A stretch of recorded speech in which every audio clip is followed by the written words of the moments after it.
کہا کہ امام محمد میں آپ سے 3 سوال کرتا ہوں، لیکن یہ شرط ہے کہ اس کا جواب ابھی دینا ہے اور عقل سے دینا ہے، کتابیں دیکھ کے جواب کی ضرورت نہیں ہے۔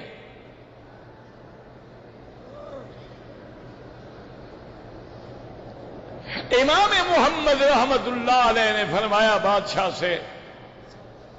بھائی یہ مسئلہ ان سے پتہ نہیں کبھی حل بھی ہوگا یا زندگی میں نہیں ہوگا، ادھر کرو چل پڑے، ادھر کرو بند ہو جائے، ابھی کوئی بات ہے؟ بہرحال انا للہ و انا الیہ راجعون۔ اب جناب بادشاہ نے پوچھا کہ امام صاحب یہ بتائیں کہ دنیا اللہ نے جو زمین پیدا کی ہے، وَالْأَرْضَ وَضَعَهَا لِلْأَنَامِ، اور اللہ فرماتے ہیں الَّذِي جَعَلَ لَكُمُ الْأَرْضَ فِرَاشًا، اور اللہ فرماتے ہیں أَلَمْ نَجْعَلِ الْأَرْضَ مِهَادًا، یہ زمین اللہ نے پیدا کی ہے، ہمارے لیے فراش بنایا ہے، ہمارے رہنے کی جگہ ہے کہ جب تک زندہ رہیں زمین کے اوپر رہیں،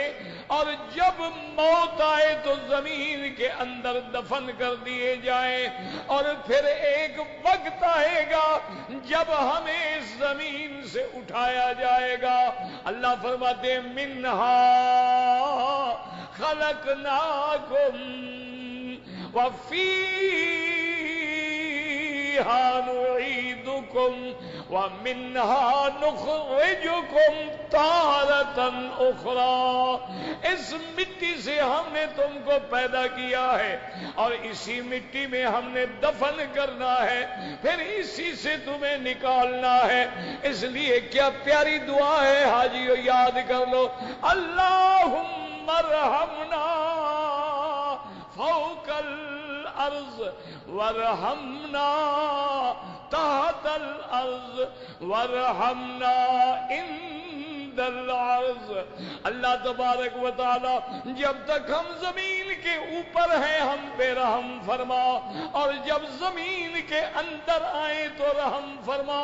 اور جب تیری دربار میں پیشی لگے تو رحم فرما۔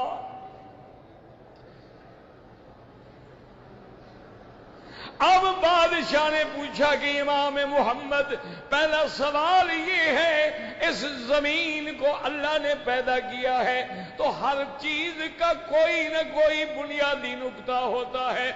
مرکز ہوتا ہے، اصل ہوتی ہے، جہاں اللہ تبارک و تعالیٰ اس سے پھر زمین پہ پھیلاتے ہیں، تو وہ مرکز کس جگہ ہے؟ اب امام صاحب سمجھ گئے کہ بادشاہ کو بھرنے والے، یاد رکھو بھرنے والے بھی مولوی ہوتے ہیں، بگاڑنے والے بھی مولوی ہوتے ہیں، اور سیدھا رستہ دکھلانے والے بھی مولوی